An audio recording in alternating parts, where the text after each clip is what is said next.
for the super beehive, you're going to be making beehives every single puff structure. You're not going to have to fasten the bottoms because they're going to be tight to the next one.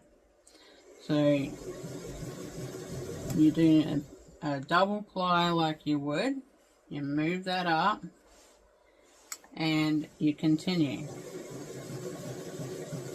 Double ply, move it up and continue.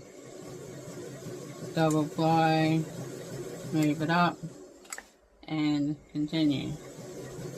Double ply, move it up, and you do that from one end to the other.